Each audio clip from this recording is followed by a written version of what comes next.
Hello, and welcome to the Momentum Ministry Partners podcast. This podcast is designed to provide that momentum in our God-given roles of leadership as we partner together to equip today's Christian leaders for tomorrow's opportunities. Thank you so much, and we hope you enjoy this episode.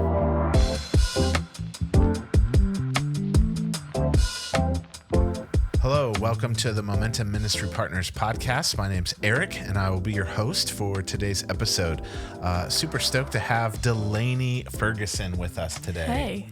How's it going, Delaney? Good. Delaney, what's Very your good. role? What do you do here? I work for Momentum. Some of you guys might recognize me. I've been on the Band for Youth Conference. Yes. Run all the social media stuff here. Did Momentum on the Road, if you guys know what that is, if you remember that throwback. That is a throwback, actually. Yeah. Yeah. Yeah. One that I would like to maybe forget. Oh, I liked it. I enjoyed it. Momentum on the Road was a blast. It was super fun. It was a great time. That's It actually just made for a long, tiring summer of sleeping on the floor everywhere we went for about a month. Yeah. Yeah. Yeah. I'm old, Delaney. You're I'm young. sorry. You have your youth still, but that's okay. Well, Delaney is our Momentum communications intern. As you just mentioned, you've been a part of Momentum for several years now. Mm-hmm. You've officially been in the internship role for how long? What is it? I think it's been over a year now. I was like going a to say, little is over a it year. 2? No, it's not 2 because I started is it 2? I think it might be almost 2. Maybe this summer will be, you'll finish your second year this summer. Yeah, because it'll be my Anyways, second youth conference. It's been a long time. Delaney's worked for us for a long time. So, Delaney, thank you for being on today's episode. We want to talk social media, especially in a ministry context, because one of the cool things about you is you also work for the church. So you have these two kind of hats Grace that you Church, wear. Momentum You and work for Grace Grace Church, Church, yeah. Not just like the Church of Jesus Christ of... We all work for the Church I of won't say the Jesus. rest. Yes, that's true. That's fair. I was going to say the Church of Jesus Christ of Latter-day Saints was where my brain was going, but yeah. Nope, not that. So you work for Grace Church. So Jeff is your boss twice over. That's kind of rough. How do you survive that? I don't. A lot of coffee. kidding. A lot of Lots coffee. of coffee and a lot of prayer. Jeff, if you're watching this, please give me a production. There you go. There you go. We love you, Jeff Bogue. We miss you on the podcast.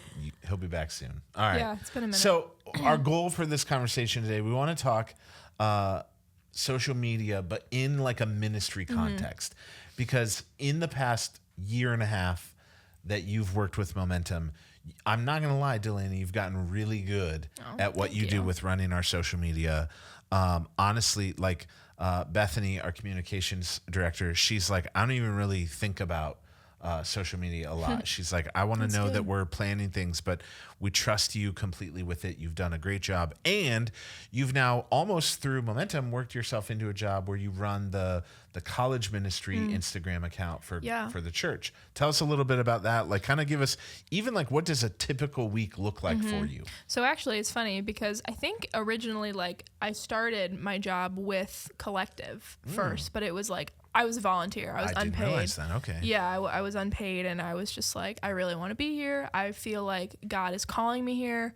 I had another opportunity to be paid at another campus, but I really just felt like the Lord wanted me at this campus where we are right now. Yeah. So I was like, I'll be unpaid and I'll be here because I feel like that's where God has me. And so I kind of made a role for myself in Collective with their social media. I did a lot of volunteer coordinating, which gave me that like administrative side of things, which is really helpful when planning out social media schedules and thinking through different content and organizing that and stacking it so you're not loading one platform. Anyway, and so then the job opportunity with Momentum came up and I was like, wow, this is kind of what I'm doing over here, but now I'll be paid, which is always a bonus if the opportunity allows for that. And so that was just kind of, it was like one foot in the door here, and then I had a reason to like actually stick around and like a really good put some roots down. Yeah, put some roots down. And then eventually, not too long ago, there was an opportunity for a paid position for Collective, which just essentially I was doing what I had been doing, but this time I was paid. And so actually talking about it, it's just a really cool like reminder that the Lord was like faithful in like all of those things and the little different like paths that it took to get there. I love it. So what does being the communications intern look like? What are some of the things that you do that we lean on you for? What does that look like? So it initially started out with just a lot of social media posts, like running that. I did some video work, which I absolutely hated. I do not like doing video work. So I did a lot of social media graphics here and there for our newsletter, and kind of just various projects. And then we had some staff changes that opened up opportunities for me, but also some new challenges of creating new things and like paper mailing things and mailers and that kind of stuff, which I had never really done before. But Delaney's created our prayer cards. Many of you have gotten those. You've been faithful prayer partners of Momentum. So that whole card Delaney's created. So thank you. Yeah. So it's kind of just all those things, all things visually creative, some photo stuff here and there, a lot of editing and logo design and projects, I would say, projects more recently. Yeah. And now you've gotten to a point where you're the one who maps out our social media calendar. Yeah. You're the like brains behind, you're being too humble here. I'm trying to like explain. I think now, Delaney, you're the one that we look to like, you kind of set the schedule. You think through like how, if this is something that we want to create and promote for youth conference or our travel teams or urban centers, like you're almost like the brainchild behind like, let's think this through. What's the best way to communicate this and why almost. And so you and I've had good conversations around that. You've helped me learn a little bit of the differences, because Momentum Ministry Partners, we're on a whole wide variety of platforms. We recently got on TikTok, actually really kind of because of you. Delaney is low-key a TikTok star. Oh, no. Should we go this route? Let's do it. So Delaney's a TikTok star. Full send. What, millions of followers? No. We did just have Blake Cruz on the podcast that, recently. Who is Blake very does TikTok have a lot famous. of. Blake is TikTok famous. Yeah. Yeah. But you're like, you kind of during, I don't know, COVID, maybe a little before, you started like doing TikTok videos, and you got really good at that. And you, like, humble brag, you did have like a lot of followers on TikTok. Yeah. I know you're not active anymore. I still have those followers from that one video, but I don't. But you also, you're gifted in like, because you record music, you have an incredible singing voice, which anybody who's been to youth conference knows, but like you're on Spotify too, and you have music on there as an artist. And so like those things, I think all of those are like experiences, like you were just saying, that God has used, and that He's put you in a position now where you can leverage all of that. And so as you've like learned about TikTok and Spotify and YouTube and Instagram and all that, you're helping us better understand current student culture, youth ministry trends, like things that as we try to communicate as an organization. I'm a 40-year-old man. I don't think like a middle schooler. Yeah. I kind of can think like a youth pastor, but I haven't been a youth pastor for 3 years now. So I don't, you're helping us with those kinds of things, thinking through our communication and I think part strategy. of it too, at least like my generation, like I'm about to be like 20. People think I'm like 25. I'm not.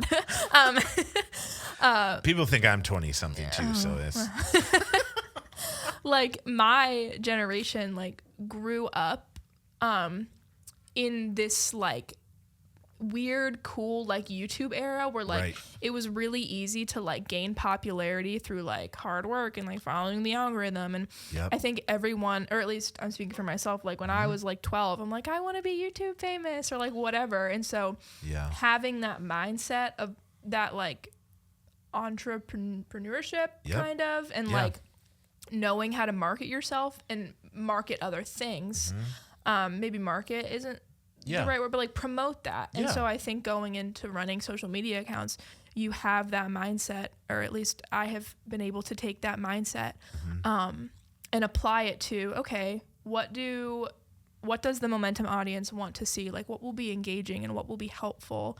And even you were saying we're on different platforms. I thought you were going to say we have a lot of different parts of our ministry, which true. Because I grew up going to Momentum Youth Conference. Our church brought us every year, and it was great. And so it's really cool, like, to see going. And then I was a part of it. Now I'm working for it, and it's great. It's awesome. But even when I was going to youth conference, I really don't think I had a good grasp on like what the travel teams were at the time. It was OB, and I was like, what is this? I'm not really sure. Is this a part of Momentum? And the urban centers, like, I didn't know. And now we're launching all these different things that I'm still trying to kind of get a grasp on, but like trying to help other people understand that too, I think is really important across all of our social platforms and knowing how to communicate that best. All right. So our goal for this conversation, let's dig a little deeper here. We really do want, as an organization, as individuals, we want to be a resource to the local church, right? We want to be good church partners. We want to be good ministry partners. That's in our name, right? So in this conversation today, for the churches, almost every youth pastor has an Instagram account that they run for their student ministry. A lot of churches have social media. Some do it better than others. Some have a lot of questions, or they're like, hey, we're just mimicking what other churches are that we've seen. We want to try and just lend help and be a resource in that area and in that arena for this conversation. So Delaney, I'd love if you would kind of walk our listeners through the conversation that you and I've had a few times, where how would you encourage maybe our listeners to think about who is your audience and what is your aim? Like those two pieces that you kind of help me understand, like, because as you just mentioned, like Momentum has a wide audience and we have a whole bunch of different aims or goals within that. And so how do we appropriately think about those? How do you scale that? And especially in terms of like the different platforms. So walk us through that a little bit. I think first what I would say is I think one of the biggest mistakes a church or a youth group social media page can make is to be purely promotional. Because if you're thinking through the context of a new student to your group or a new member to your church, you want to be able to give them an idea of what your group is like or what your church is like. And if they're only seeing your events and like your promotion, like that's not giving them accurate insight into the life of your ministry and the vibe of it, I guess, so to say. The like look and feel. And for Momentum, that's a little different because if you and I were to make a funny video, I don't think a lot of people know who we are.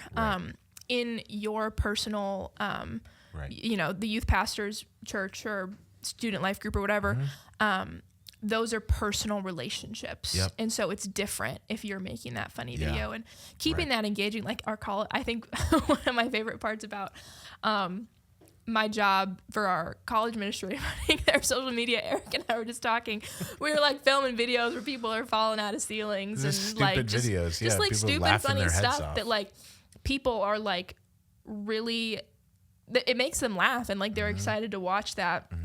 And sure, it's not like, you know, a verse post or like an event, but like it adds so much value for new people coming in and being like, okay, this is what these people are about. I think it gives a good way to describe it. It gives your Instagram page personality. Yeah. Because I think you're right. Like a lot of times when you look at like a different church social media, that's true to church world. There's a lot of different events that might be going on.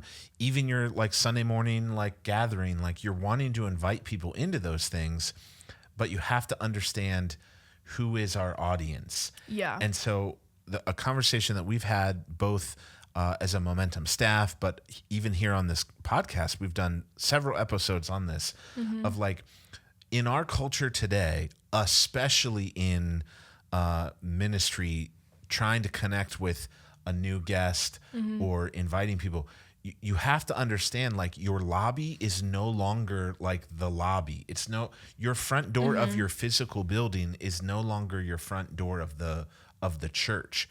Your social media, your website, your online presence. It's where people get their first impression. That's where people get their first impression of you. Exactly. And they automatically start making like assumptions and preconceived notions. Yep.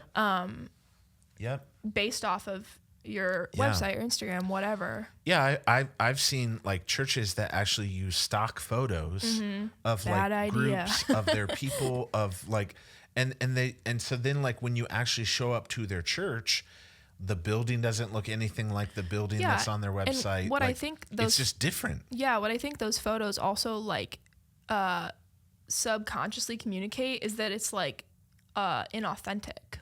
I think you automatically have that. Like it feels very promotion, like you know, it puts that idea forward more than I think than churches are intending to. I'm not saying if your church is doing that, like that's not your intention. I think you're trying to get people in the door, and you think you're doing a good thing, but you know, again, we're having this conversation to help people be aware that like, hey, this is actually what's going on.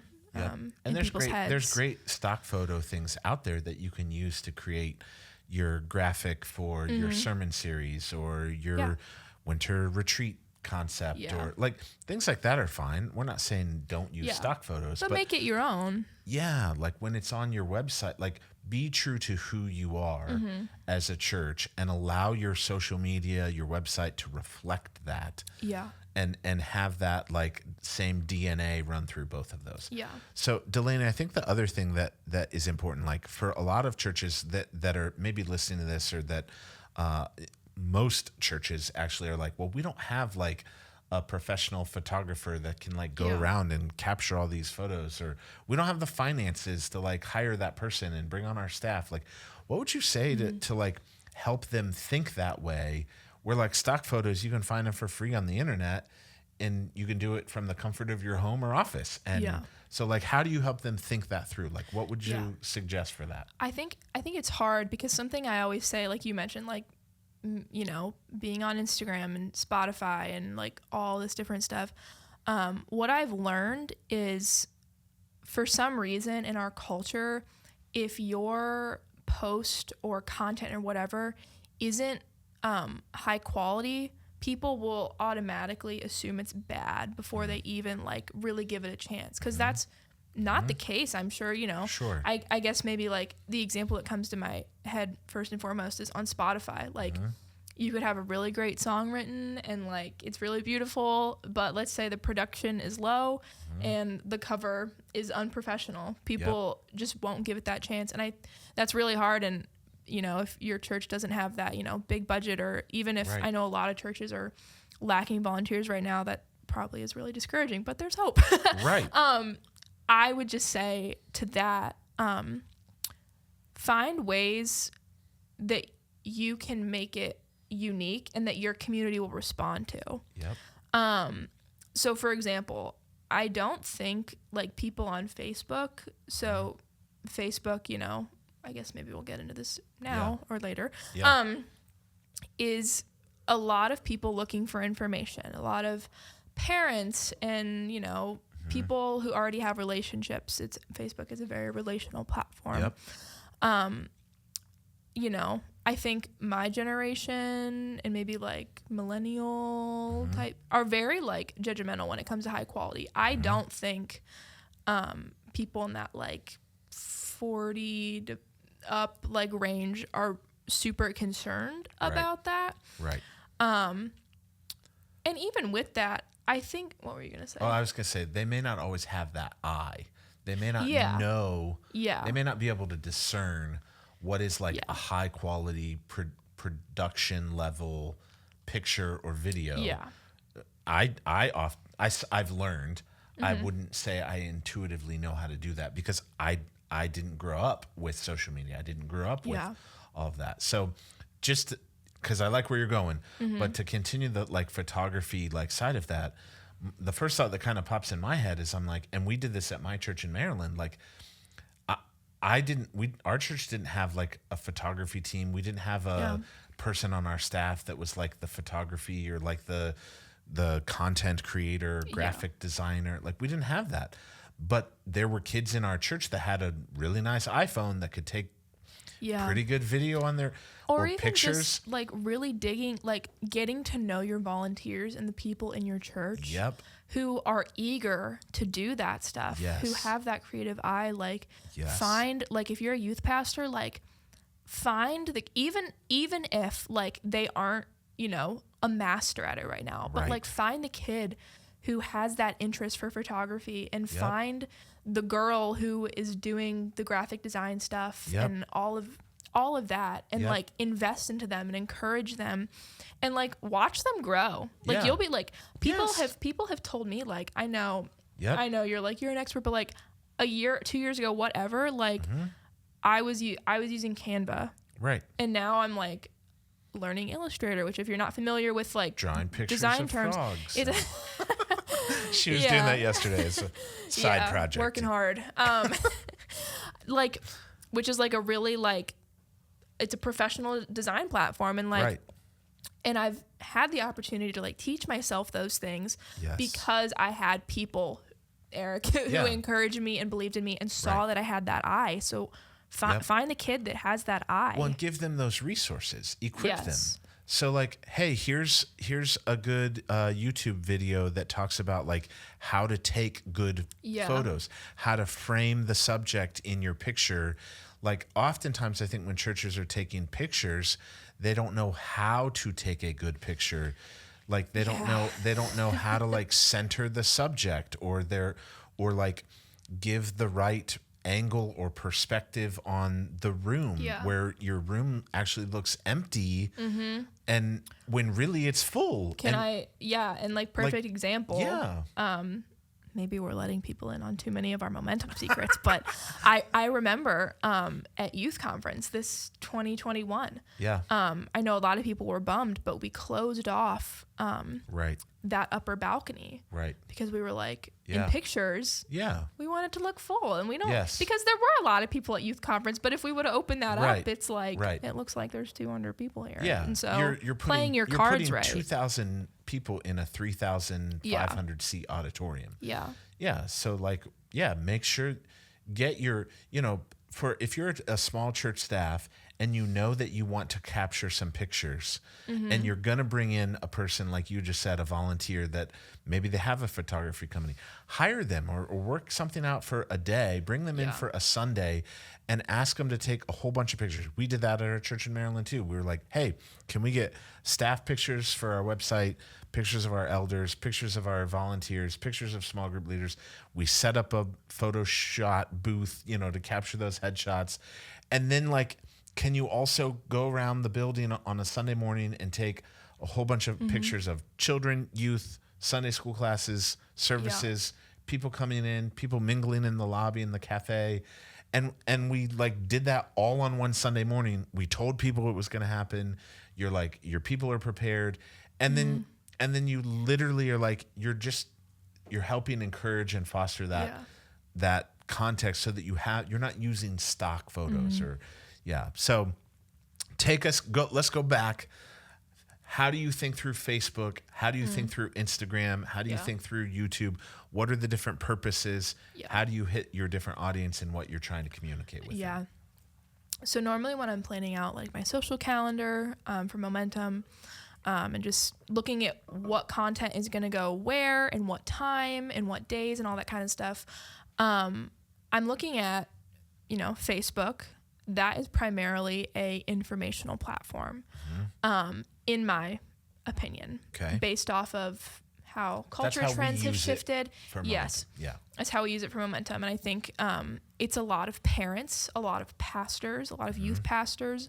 Like I said, it's a relational platform. So they're looking to connect with each other and seeing those events. They're like, I want to see what's going on. And I want to see like what's happening. And Instagram, I would say is 50% an informational platform, but it's also 50% an entertainment platform people are going to Instagram to figure out what is going on, what's happening, but it's also like, you got a new dog, or like, read this post about how to, I don't know, do anything. It's Instagram. There's reels for anything. All kinds of stuff. I have particularly been really obsessed with coffee videos. So I'm scrolling through Instagram and like, you know, looking at people making their lattes and whatever. And so Instagram is like kind of like the bullseye for me. It's like, if you follow us on social media, like our Instagram is where like I think the most is happening and like where I think people are going to first. Yeah. At Momentum Ministry Partners. If you're not following us. So on there, I'm posting all that informational content, but I'm also posting content for engagement, like caption this. And I'm also, I don't know what I'd call them, blog post type content. Like, what does the Bible say about this? How do I go about this? Here are 3 ways to be encouraged this year. Things like that people are like wanting to learn and read. And it's like, it's informative, but it's not like events. So it's adding that value to your page, and it's giving people more of an insight into what we're all about. Because if we were just posting about urban centers and youth conference, like nobody would care. That gets it gets old for me to post about. It just becomes honestly. white noise. Yeah. People. Yeah. The more you like, because I think a lot of churches honestly think, well, if we just post about it more and more and more and more, like right on top of each other, that'll get the message out. People become numb to that so quick. Join and they us Sunday at 9 a.m. Join us Sunday at 9 a.m. Join us Sunday at 9 a.m. Should I just keep going? I'm okay. Join us Sunday at 9 a.m. New service, 11. Oh, my gosh. Join us Sunday at 9 and 11. I'm trying to illustrate the point because I agree with you wholeheartedly. Yeah. It can fade into the background where people then they start skipping your posts. Like I already chose not to go. I'm good. Yeah, we're good. And then with Instagram being that 50-50, like kind of that hub for everything, I would say like TikTok and YouTube, I would think to some extent is like purely entertainment. Right. Like people always joke like I have to watch YouTube while I eat my food because it's like I have to be looking at something like I'm not going to YouTube to find out what's going on. Right. I think it's not information. I think sometimes I'm going to YouTube to get a better insight into those things going on, but it's still entertaining. Right. Like nobody's posting about their event in a YouTube video promotionally. Right. But there's insight into that. Like, I don't know, if we filmed a video about youth conference, like we're not telling you youth conference is happening. It's like, here's the video of youth conference that just happened. And it's entertaining. You get to see everything. Let's give clarity. Because you might house that informational video on your YouTube channel, but you're linking it probably to your website. You're linking it probably to other places, right? Yeah. But what you're explaining is because I think this is important, you're giving context into the mindset of a younger generation and how they view these social media platforms. Yeah. I want to be very clear. So a lot of churches, like most churches, put their sermon, their informational, like, hey, join us for Christmas Eve services. Like Easter's coming. We'd love for you to be a part. Bring a friend. They post those informational videos on YouTube. Yeah. But that's the place where you house it to link it to your website. Yeah.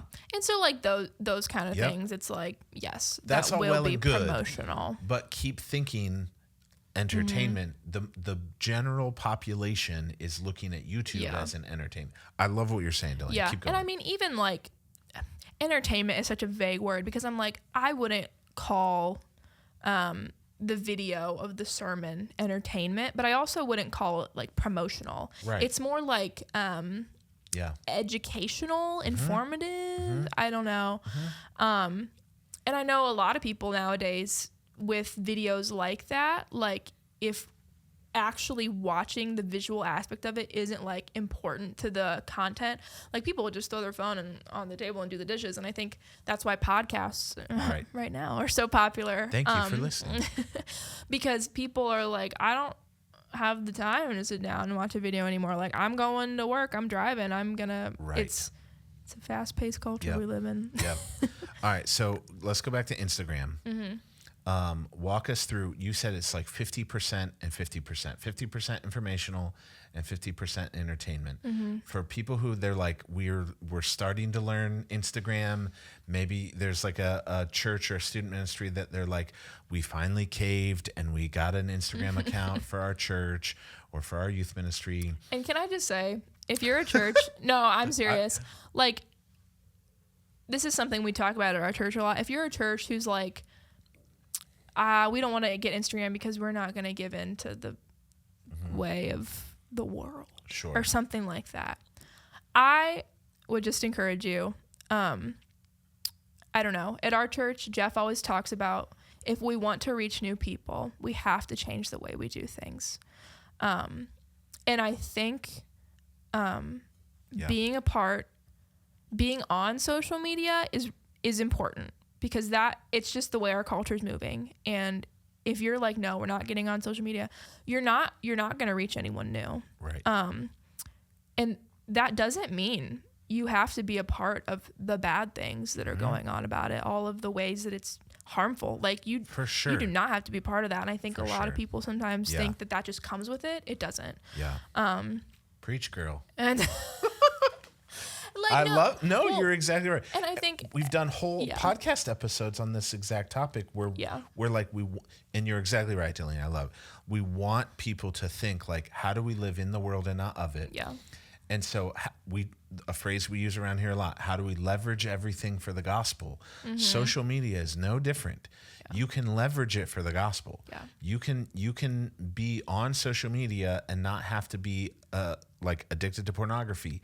You can be on social media and actually not like, and there's dangers and boundaries for sure in that. There's dangers and boundaries in everything that's needed.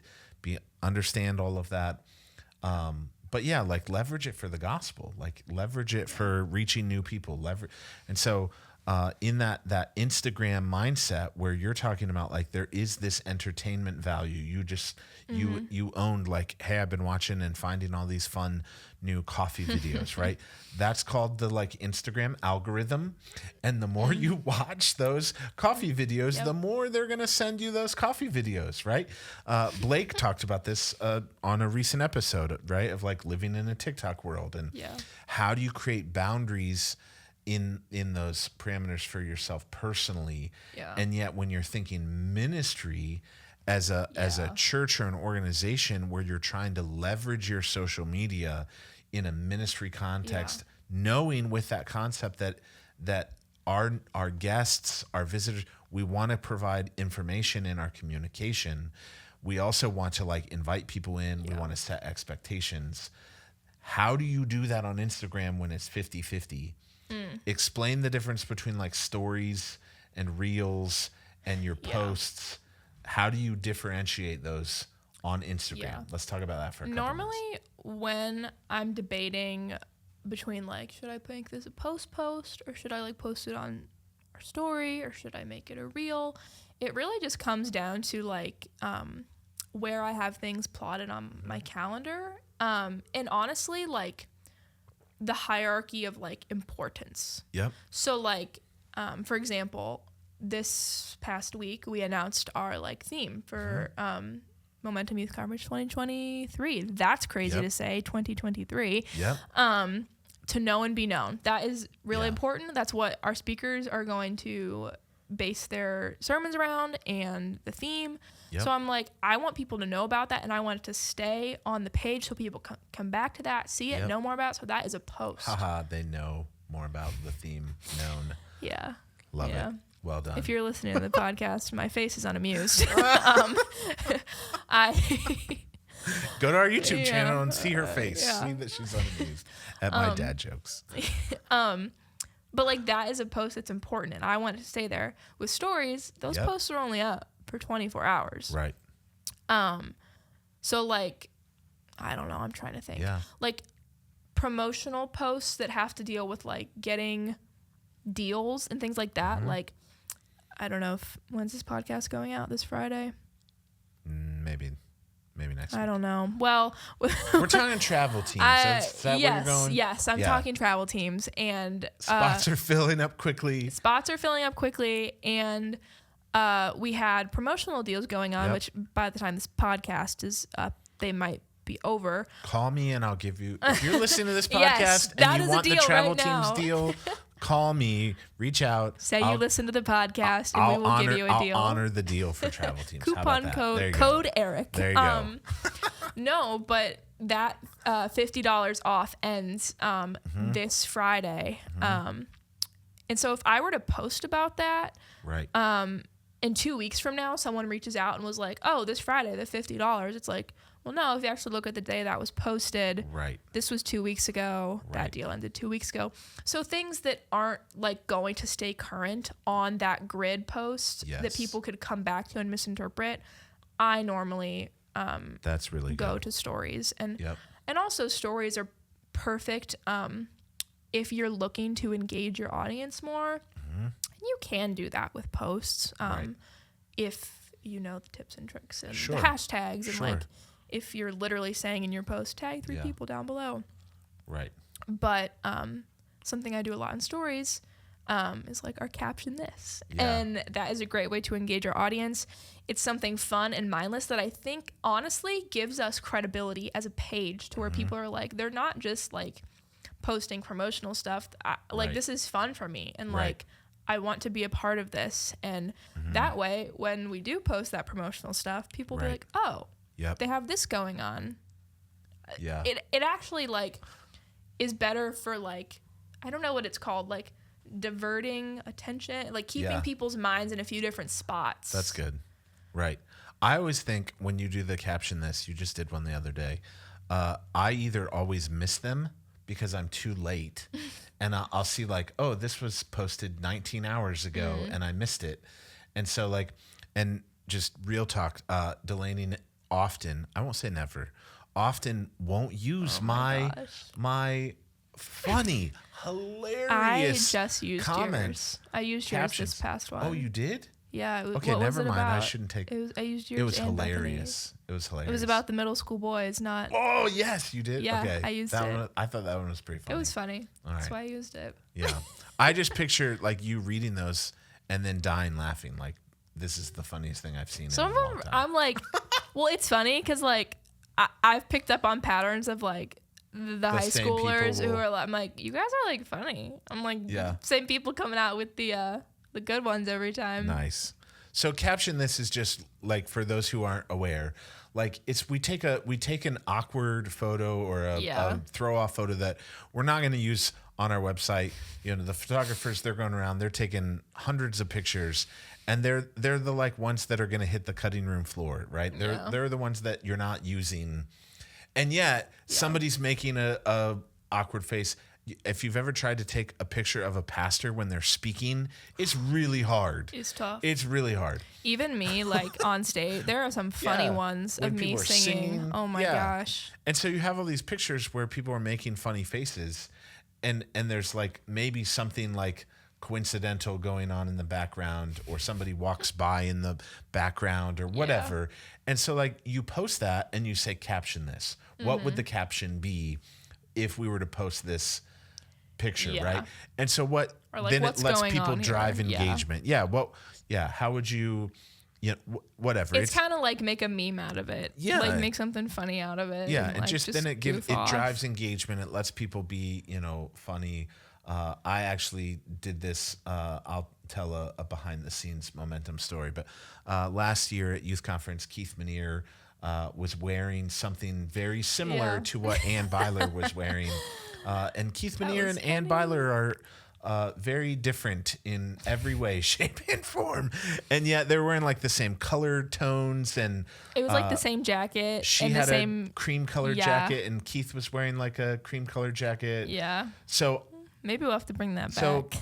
Mark Artrip and I had pictures, of the two of them, and we did side by sides, and we maybe turned that into a caption this. Yep. But things like that are just they're fun, Yeah. they're lighthearted. And they're I think going back to what I was talking about earlier, like I think that's one of the ways we give our page personality. yeah. Because like I said, our page, it's a lot of different youth groups, you know, a lot of different churches. And so like some students, like they don't know who we are. Right. So we can't just like sit down and make that funny video unlike, you know, your youth group could or your church could. And people are like, oh, there's my, or there's that one volunteer, like whatever. And I think to your point earlier, it's an accurate representation of who we actually are. Yeah. Because we are fun. We are funny. I'm hilarious. We have, she's rolling her eyes. We have like a youthful context where we do connect with a lot of youth ministries. We want to be relevant in that world. And so we want our page, our social media brand, our influence to represent all that. Yeah. All right. So Delaney, let's give, probably have a couple minutes left. Give us some creative ideas, right? If there's somebody listening to this and they're like, I don't know, we're stuck in a rut. All we do is put up like verses of scripture with like a pretty background. We've just been doing that every day for a year. Like help break them out of the like that rut.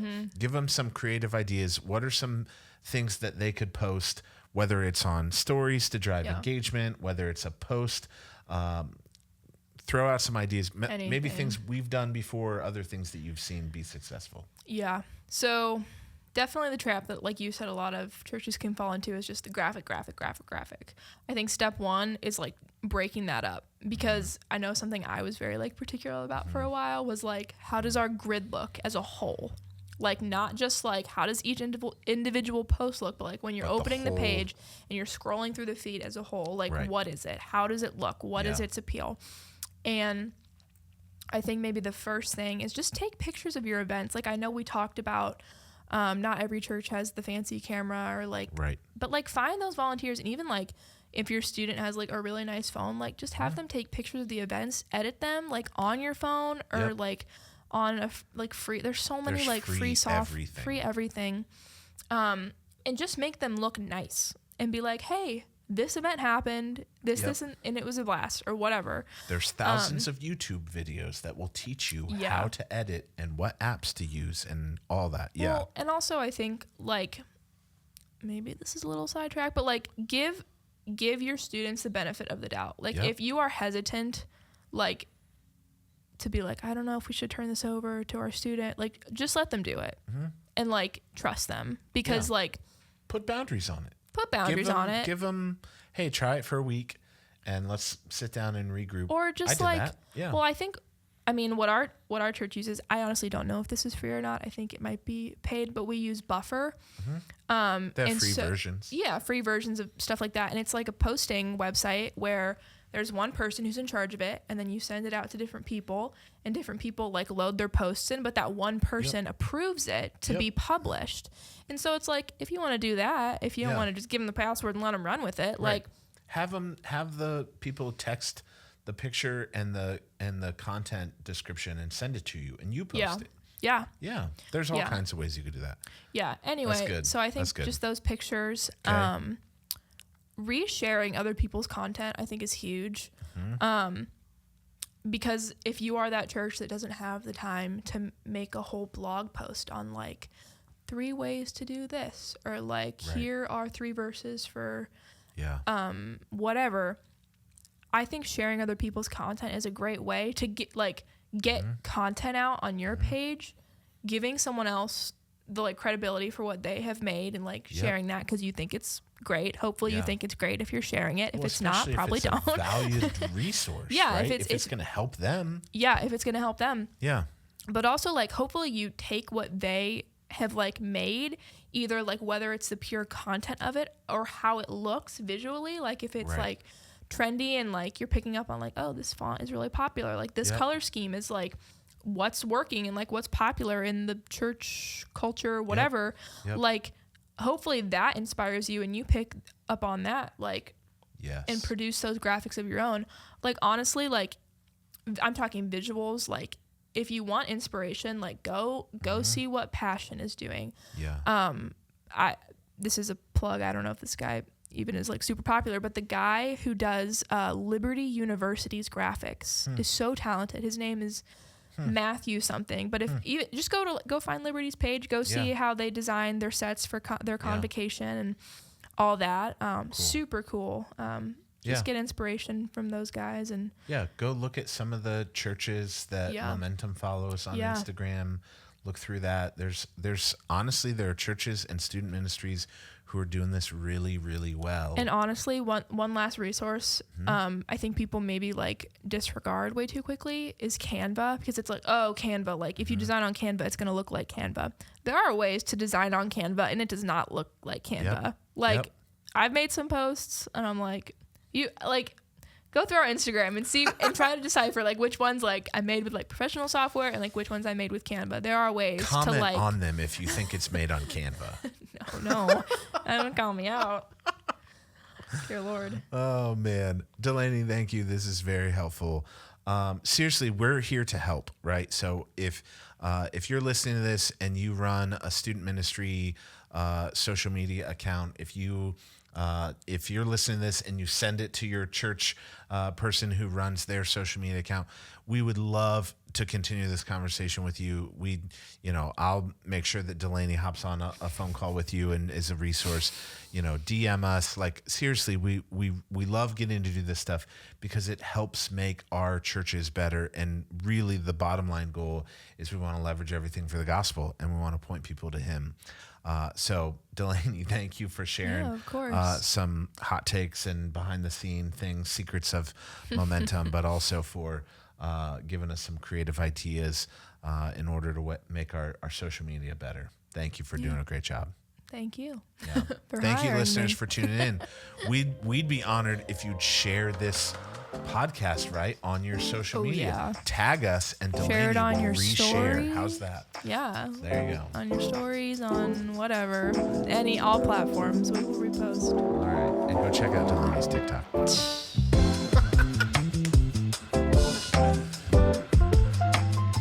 Well, guys, I think that's going to do it for today's episode. Thank you so much for listening. We'd be really honored if you went ahead and subscribed to the podcast, and that way you can just kind of stay up to date with the episodes that we're posting in the future. To learn more about Momentum Ministry Partners and our many other resources, please be sure to follow us on social media at Momentum Ministry Partners, or check out our website, www.buildmomentum.org.